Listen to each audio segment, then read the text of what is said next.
Hey guys, thanks for watching this week's Make Me Smart. Hey, you know what else is smart? See what I did there? Subscribing to our YouTube page right there. I got to mix it up. Subscribe and like, y'all. Man. Well, look, there it is. Saved by the music, Mollywood. Saved by the music. Hey, everybody, I'm Kyle Risdall. And I am Molly Wood. Welcome back. Thanks for coming back to Make Me Smart, connecting the dots on all things tech, economics, and culture, as you know, because none of us is as smart as all of us. We are going to start this week with something a little bit different. We've got our theme music there, as we always do. Now we're going to play another little ditty you might have heard of. Here you go. Yeah, I'm going to take my horse to the old town road. I'm going to ride till I can't no more. I'm going to take my horse to the old town road. I'm going to... So you know what? True story? I had never heard that song until about a week ago. True story. What? True story. What? Yep. Seriously. It came up in the meeting, and Tony talked about it being, number one for like 17 weeks or whatever it was, and I was like, yeah, all right, I guess I got to listen. Do you and I not have children the same age? Like your youngest is the same age as mine, right? 12? Uh-huh. Yeah. My kids are lame. I'm flummoxed. My kid's dad is lame. Take your pick. I mean, One I of those wasn't two trying is to. true. I wasn't trying to go. Maybe they just don't tell you everything that they're into. That's not helping. Nope, that was not a helpful statement either. Anyway, but true. Anyway, so let's let everybody else in on the story, shall we? Literally all I have heard all day, every day for at least the last 20 weeks of the summer is Old Town Road from rapper Lil Nas X. It has been the number one song in the Billboard charts for a record 17 weeks. That's as of this week. But my kid was driving me crazy with it for weeks before that because of TikTok. That's right. Today, we're talking about TikTok. If you don't know what we're talking about because your kids don't tell you stuff, it's all... So here's what's going to happen. In about 18 months, when this kid turns like 13 and a half, he's going to shut down, and you're going to be like, what happened? And then he's going to come back, but he's going to be really surly, and you're going to go, Eli, what? So, call and Kai's going to be like, Call me then. Exactly. Yes. Don't worry, I'll tell you. I'm very good about delivering the you were right. Yes. I try to... True. Everybody likes that. TikTok is the app we're talking about today. It is, in case you don't know, it's all videos, so 15 seconds or less that show up in a feed, and you just open it and scroll. And yes, this is the kind of thing that has existed before with Vine. And in fact, TikTok itself was born as an app called Musical.ly. So if you have kids my age, you may have known that they were obsessed with Musical.ly. And then it was bought by this Chinese company, ByteDance, which we'll get to in a minute. Yes. But it's gotten to be a bona fide big deal, so much so that it sent, for example, Old Town Road to the top of the charts. It is simply ginormous, right? It's like on the top 10 list of most downloaded apps for the last year. The Chinese company that owns it is worth like something north of 50, 75 billion American dollars. Let me say that again, by the way. It's a Chinese company. So it's a big deal. Very big deal. It is, and it kind of touches on lots of things that we are into. For example, China's parallel tech economy. This is one of those. And there are, of course, a lot of questions about privacy because these Chinese companies are not well known for following privacy rules. In February, in fact, the FTC fined TikTok $5.7 million for illegally collecting children's data. And the thing that's been the most interesting to me over the past couple weeks is to see how happy Facebook is that TikTok exists. Yeah. Not on the inside, probably, but on the outside. When they were doing these antitrust hearings on the Hill recently, Facebook's representatives brought up TikTok over and over as actual competition, which, not for nothing, it's unlikely that Facebook could probably buy its way out of this if, in fact, TikTok is actual competition. So, as you can see, it's super interesting. So what we're going to do is we're going to talk to Georgia Wells. She is a reporter for the Wall Street Journal, reports on social media, wrote a big piece on TikTok not too long ago, and she's here to answer all of our questions, of which I will tell you I have many. Georgia, thanks for coming on. Hey, thanks, guys. All right, so look, I'm just going to roughly guess at the demographics of this podcast. Many of them, even if they've heard of TikTok, have not probably experienced it. Give us the 30-second version. Exactly. But my guess is that their children likely have, like Molly, you mentioned your children have. TikTok, it's like you guys mentioned, it's this app that shows short video clips. They're usually around 15 seconds. And they're full screen and the sound is on. So it's in your face and it grabs your attention.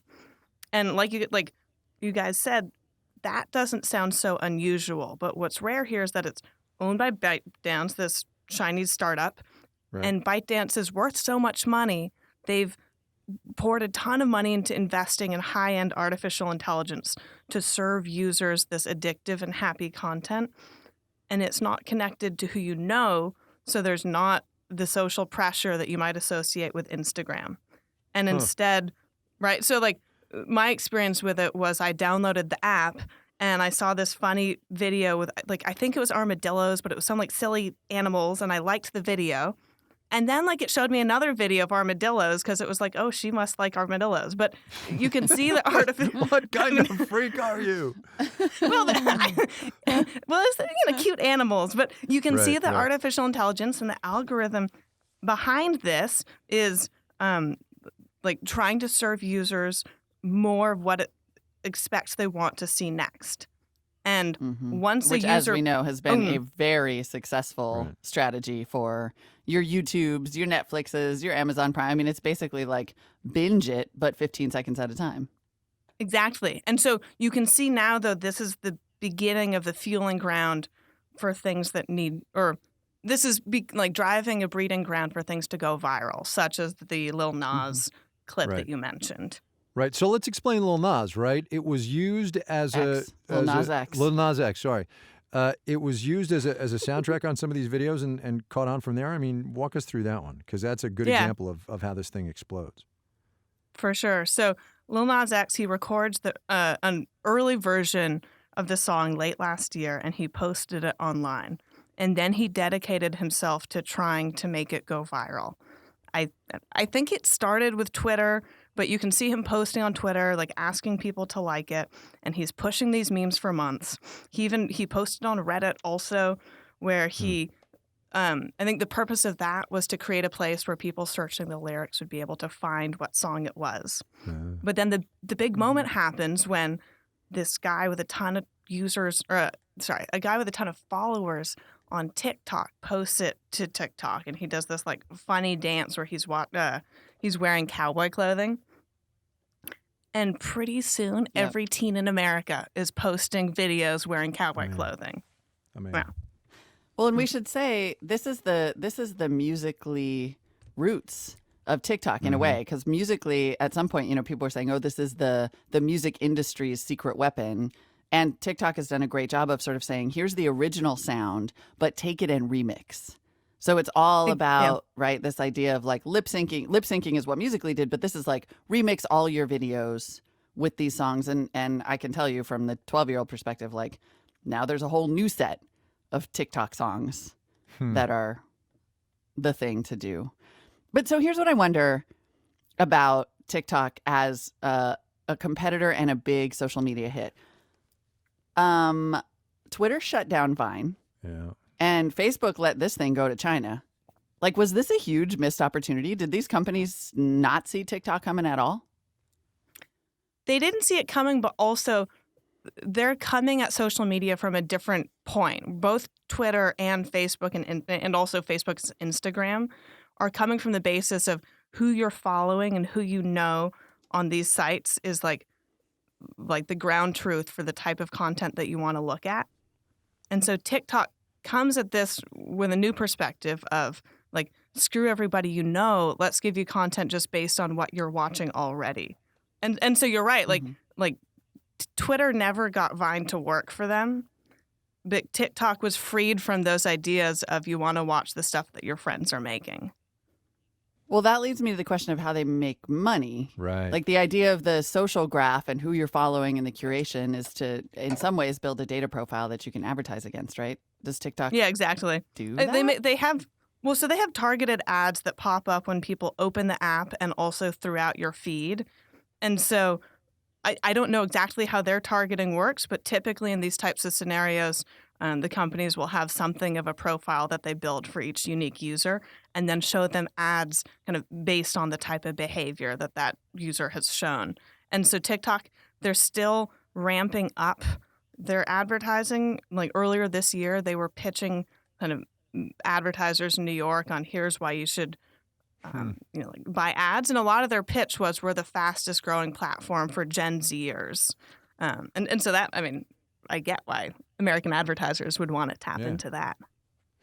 All right, so I'm going to get a little dark here. Shocking, surprised, I know. But it's kind of a real question given social media in our environment today. The basic question is, what is TikTok for? And I ask because Facebook was originally to, stay connected and catch up with your friends and people. And Twitter was, hey, what's going on in your world right at this very instant. And Instagram was, I don't know, like pretty pictures or whatever. And certainly those first two have, and this is going to get really dark in a hurry, and I apologize for this, have been corrupted, right? And they have turned into cesspools of one variety or another. So yes, TikTok is all light and fun and games, but what's it for? And how can it go badly? It's for procrastinating. Yeah. TikTok is for looking at when you're standing in line at the grocery store. The origins of Musical.ly was originally the founders were working on an app that was more around like curriculum and teaching people like new content. And when that wasn't going particularly well, one of the founders saw someone like wearing headphones on a street corner, listening to music, like dancing along. And that's when he got the idea of, what people really like. People really like to take part in music, and people really like to kind of make something their own. And so now, ByteDance bought Musical.ly, turned it into TikTok. TikTok now has thousands of content moderators all around the world whose job in part is to take down stuff that's like, absolutely like horrendous. Like all the social media companies deal with that.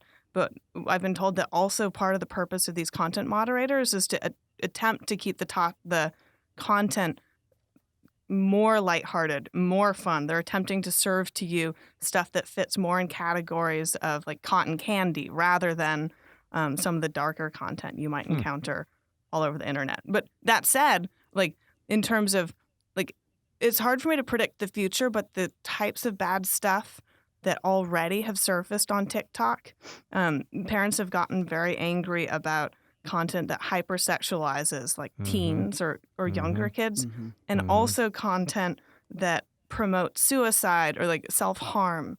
And so like that shows that these moderators are not, these moderators combined with the algorithm are not perfect when an app is like channeling this much content every minute. Should we worry that this is owned by I hate to be the specter of doom and gloom here, but one more and then we'll get back to the fun, cotton candy stuff. Should we worry that this is owned by a Chinese company?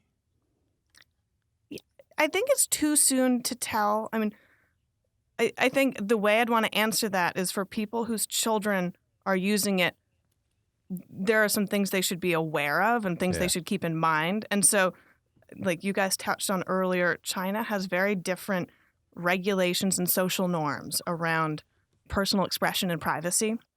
And already TikTok is facing that record fine from the FTC that you mentioned, Molly. And then also we understand that TikTok has in its Beijing headquarters, they have a room for China's police cybersecurity team.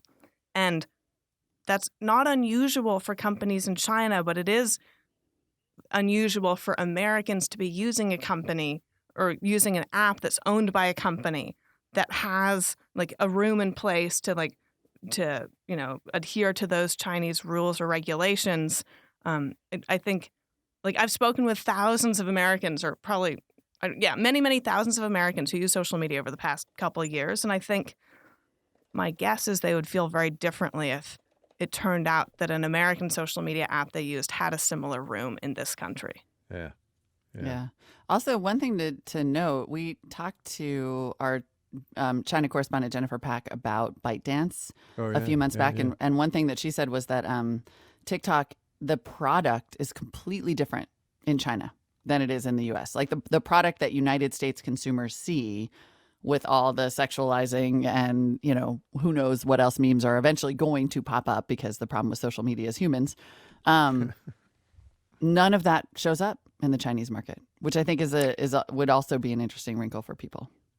Total, and that could be for many reasons, though, is like, first of all, that could be like a top-down decision that the company has made to tweak their algorithm to like, let's, show less of this or more. But also that could also reflect like American sensibilities or interests. And so if the app is serving people more of what they want to see, there's a little bit of a very indulgent factor here of like it can lead to many like extremes that kind of reflect on the personalities of the people using it. Yeah. Let's talk about it as competition. Because there is this idea, what I find really interesting about TikTok as competition for a company like Facebook is that in a way it's untouchable because it's owned by ByteDance. Maybe not, right? But like, what does that mean? How, untouchable? What do you mean? Well, so Facebook in the past has just bought or copied the competition. Right. WhatsApp, Instagram, they essentially copied it. And they actually have a product called Lasso, as you know, Georgia, that is TikTok, but no one's using Facebook, it. Right. Yeah. And so I wonder, is this a situation where China can grow a homegrown competitor that's really powerful that Facebook can't necessarily buy its way out of? Yeah. So one of the things we've been thinking about a lot is, does this represent a playbook for other companies in China to follow? And so the way TikTok kind of achieved this like size in the US is they poured a ton of money into advertising on the platforms that had the audience that they wanted. So in this case, it was Snapchat and Instagram. And this fueled them to become like, I think it was the third most installed app in the first quarter. And so like, firstly, this could provide a playbook for other companies that want to grow similarly in the US. Find the companies that have the audience you want, advertise on them. Hopefully the eyeballs follow. What's interesting here, though, is it ruffled feathers at Snapchat and Facebook, where some employees were like, should we be allowing these ads because, might they be stealing our users? Why are we enabling the enemy? Interesting. So where does this go? I mean, everybody who's anybody under the age of, I don't know, like 20-ish is in theory on this thing, except my kids, obviously. Does it just keep growing and becoming more viral? And then what? Yeah, I mean, that could be one answer. Also, we know that national security officials are, conducting meetings to try to work out whether TikTok presents a security risk. And so without knowing the outcome of what they're going to decide on, we can still think about what, potential outcomes could be. So what, one could be, it's a successful app, good for them. Another outcome could be, there's this White House executive order from earlier this year that gives the government authority to block services from foreign adversaries in the U.S. And so theoretically, that could be a mechanism that regulators could use if they wanted to if they decided that TikTok was a threat. Right. We should put a fine point on it. Like you're saying that the Chinese, they've got this surveillance office like the FBI, like having an office in Facebook, that if we are willing to say as a country that Huawei is a spying concern because the government could order the networking equipment to spy on U.S. companies, that TikTok is the ultimate Trojan horse because it's just way more fun and less obvious, right? Right. Yeah, and TikTok is feeling the heat. I mean, earlier this year, ahead of the Super Bowl, they'd invested in this really expensive commercial to run during the Super Bowl, and at the last minute, they pulled it. And this was, you brought up Huawei, as they saw Huawei, this other Chinese company, receiving all this scrutiny. And our understanding is they realized that was not the kind of scrutiny they wanted. So they pulled it in order to keep a lower profile. Fascinating. I feel like this is a whole new era, though. Like, our government might be worried about TikTok. And I actually saw someone on Twitter who referred to it as like a communist, plot. But the kids these days love it. They're forging their own diplomatic relationship with China. You literally just said kids these days. Yeah, because it's fun to say. It's fun. God. The kids these days are forming their own diplomatic relationship with China. They love it. I mean, I think they don't realize also the value of information that they're giving up. And so, for example, one of the things that the security officials have looked at with other companies in the past is when an app collects people's location. And so our understanding is TikTok does collect people's location. And there's many benign purposes for that, targeted advertising for sure. But that's also just like another thing that I think the reason like regulators or parents should be thinking about that is because that's not something that the kids these days will be thinking about. Finally, I'm not the get off my lawn guy. Oh my God. This is great. Georgia Wells at the Wall Street Journal talking about and writing about TikTok and where it's going. Georgia, thanks a lot. Thank you, guys. Man, it's a little cray-cray. The kids these days. All right, tell us what you think. I am going to say, though, despite everything that we just said, this is why TikTok's totally going to win as a Trojan horse because it is really fun. Yeah, my TikTok recommendation, if you're going to try it out, is to follow Caen Hill CC, Caen Hill, HILLCC. Wait, slow down. Spell it again. Oh, yeah, sorry. CAEN HILLCC. All one word. And it's just a little farm somewhere in England, and every morning they show you rush hour when all the critters like run out of the barn, and then at night they put them to bed, and then there's like little kittens and goats and donkeys. How did you? I love it. How did you happen upon that feed or that site or that user? Well, ironically, I saw it mentioned on Twitter. Oh man! All right. And then I know it's just a circularity situation. God. It's a recursive loop, and I can't That's get out. exactly it. It's an ever increasingly decreasing spiral. Anyway, let us know what you think about TikTok and all this stuff. Make me smart at marketplace.org. Send us a voice memo. We'll be back.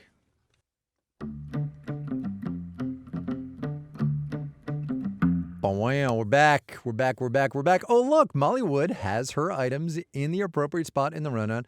Of course, she's got two, but, that's okay. I took one out.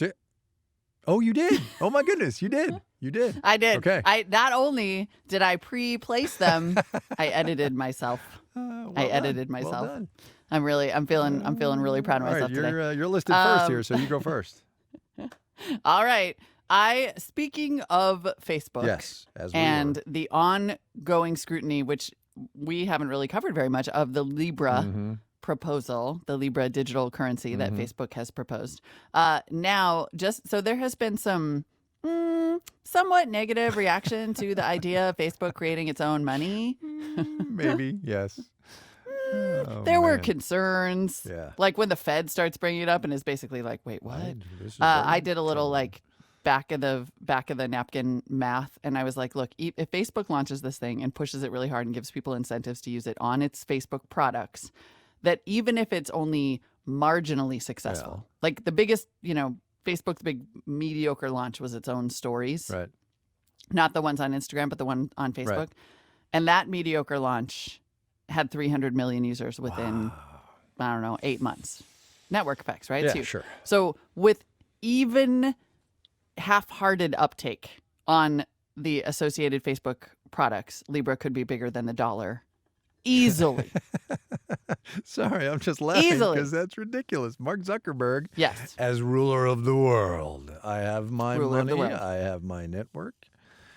Oh, my Which, God. let's be real. Yeah, That's kind of what he wants. yeah. Anyway, you mentioned this because... However, I mentioned this because maybe this is an attempt to deflect some of the pushback, and maybe it's because they really sincerely, once again, did not think this through and realize that people would freak out so much. But now, in the risk factors of its quarterly report this week, Facebook said it cannot guarantee that Libre, quote, will be made available in a timely manner or at all. So look, I actually have a serious question. So we all know that Mark Zuckerberg is interpersonally challenged, right? I mean, I've never interviewed him, I've never met him, but I've watched tons of interviews with him, and he's formulaic, and he doesn't respond well on the fly, and he's awkward, and all of this stuff.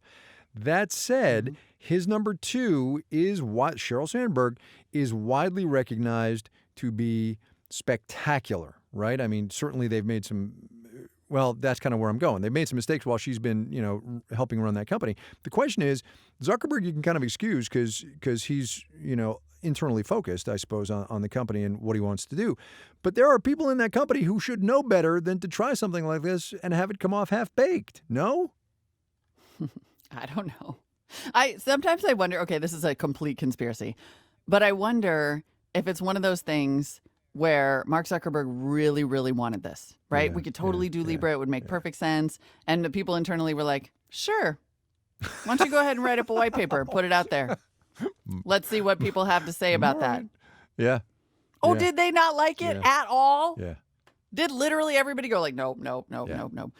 So that's a possibility. I think also, though, it's, Uber announced layoffs this week. Yeah, 400 and people. Some people I know who used to work at Uber are like devastated. And it's just, I don't think you can understate what it is like to work with someone who has these ambitions and the sort of cult-like mentality that it creates. Like, there's something really inspiring and exciting about working for somebody who basically is like, we could do it. We could upend money. We could bring banking to 1 billion unbanked people, right? When you put it in Mark Zuckerberg language, if you are a person who believes that language, right, it's you want to get behind it. You want to believe that it's possible. That's a mini series you could do on tech, honestly, right? And how that cult and those that just gets going. It's a really good point. Yep. Okay. The cult of personality. Yeah, exactly. Mine is related but different, also about technology, and it comes from the desk of Senator Josh Hawley, Republican of Missouri, a freshman member of the United States Senate. He has decided that he is opposed to autoplay videos and endless scrolling and things that are, and this is a quote, features that are designed to be addictive in social media, and so he wants to outlaw them. He's got a bill. It's called the Social Media Addiction Reduction Technology Act. The SMART Act works to ban those features, this is quoting The Verge here, that would work to keep users on platforms longer. My response really, Senator, is that's the point of those features.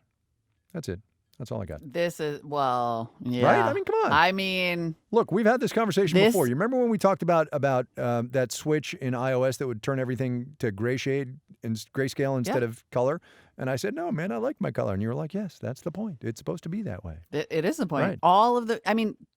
What drives me crazy is that these companies have had the opportunity for years to head off something like this. Like, I don't think that this legislation is going to go anywhere because it's a giant Thor hammer of unsubtle, behavior, of unsubtle crafting. However, it is not misguided. Like, these companies are unquestionably designing this stuff to addict us and our children. And I've like been watching Netflix show. Yeah. And any particular like show on Netflix or just all of them?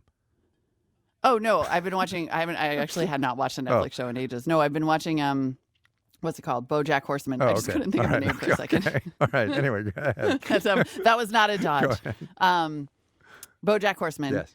And I find myself like so irritated at the end of every episode because 2 seconds into the credits, which I want to know because it has like a lot of funny guest stars and this and that, the next show has started.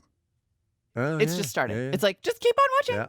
Yeah. And you can just feel how obvious and manipulative it is. And it is abusive at some point as a consumer. And like, I'm sorry, go Josh Hawley for making us all realize it. Even though your bill is kind of crazy and you can't just like tell people, you can't just ban software design. All right. Okay. Now we know where Molly stands. Fair enough. I'm tired of it too. I feel abused by it as a consumer. Rant. Look, The there end. you go. And on we move. I just want to watch Hi, Kai and Molly. This is Brent in Detroit. This is Rebecca from Baltimore. It was great to hear comments on my question about GDPR. I wanted to put in my vote. I want to discuss a slightly different but maybe related thing.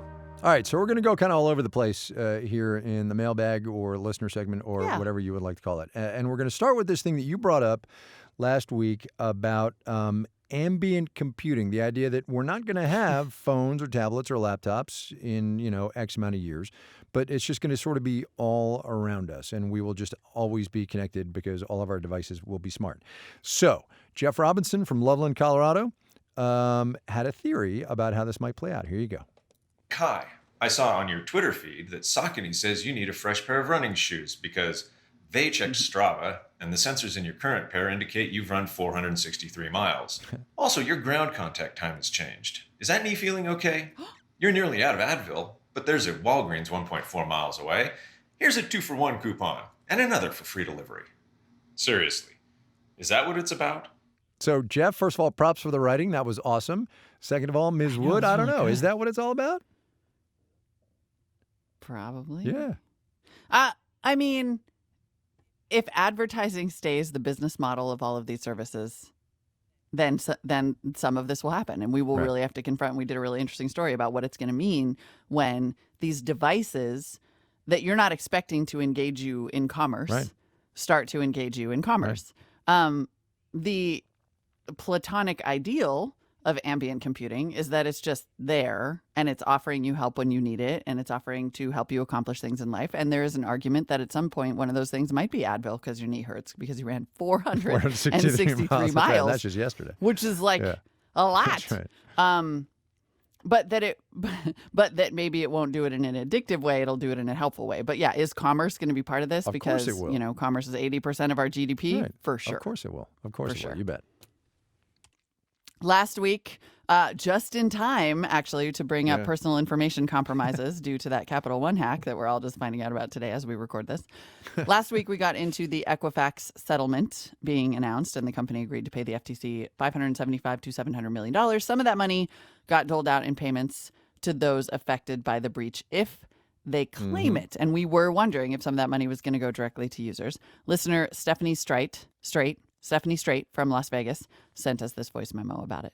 Like half of America, my personal information was compromised in the Equifax breach. So I went to the website to claim my $125. When the website asked me to enter my information again to make the claim, I was startled. Is the risk of submitting my information to yet another website really worth $125? Well, they've already got your information. That's like the least of our worries. I mean, Totally. Yeah.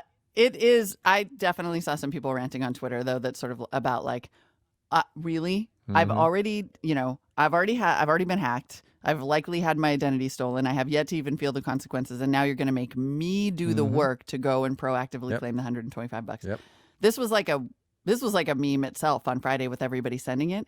But then there are two arguments about it. One is if enough people claim the money, then Equifax has to pay out its maximum amount.